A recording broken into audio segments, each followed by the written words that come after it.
Oi, gente, boa tarde, tudo bom? Eu sou Carolina Vidal, especialista em direito tributário. Vocês pediram uma dica sobre direito tributário e a gente escolheu um tema que ele é bem recorrente, muitas pessoas têm dúvida e foi o caso, inclusive, de uma cliente que veio até o escritório por outra razão e no percurso do contrato de prestação de serviços jurídicos ela recebeu uma cobrança, uma notificação da Fazenda para que ela pagasse o IPTU de um imóvel em que ela foi inquilina.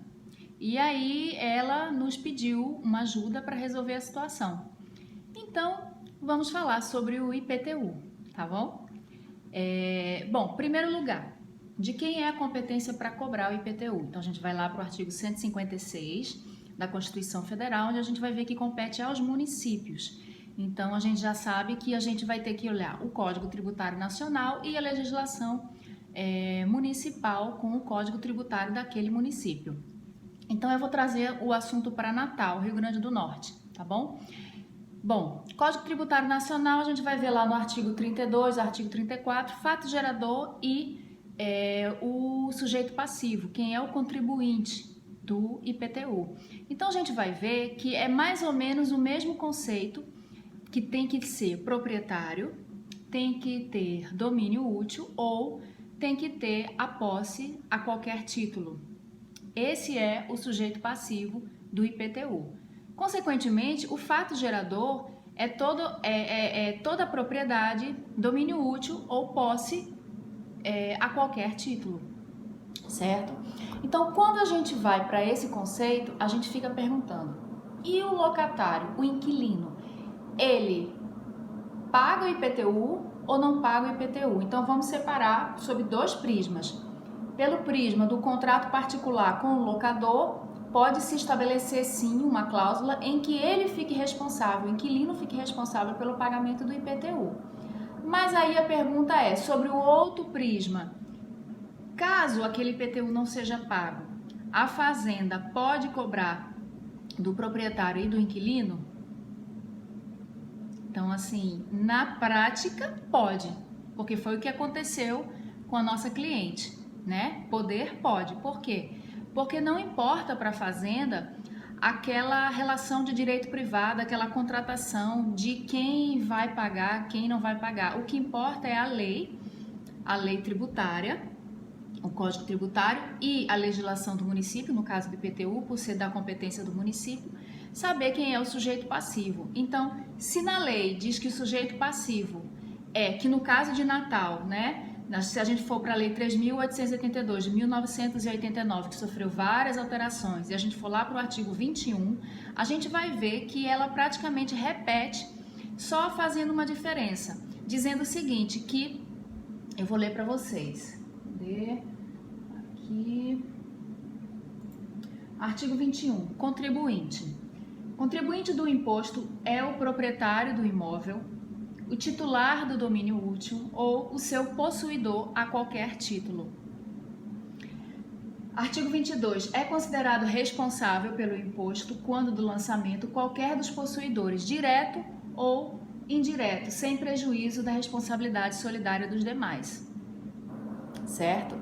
Então aqui ele está praticamente repetindo e fazendo a especificação de quem é o responsável, quem pode ser cobrado.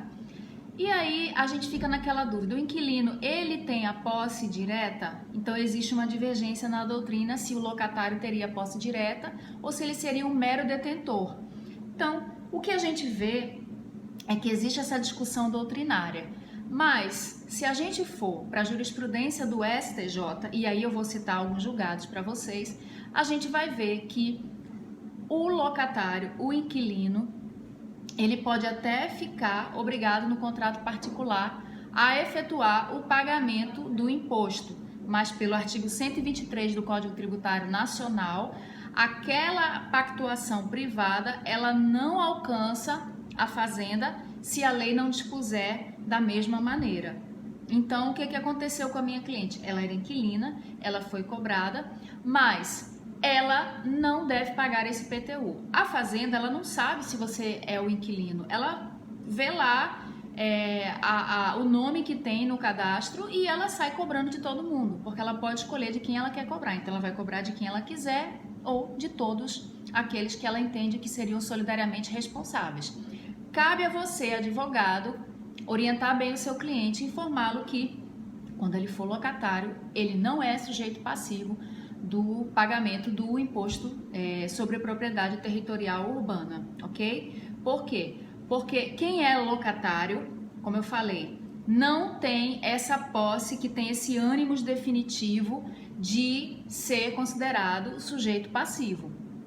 Então, se a gente for analisar, no próprio caso aqui do município de Natal, já tem um formulário no site onde você pode informar que você não é o contribuinte, juntar a comprovação de que você não é o contribuinte para que você seja excluído daquela cobrança. E eu falei para vocês que eu ia informar o julgado do STJ, então anota aí.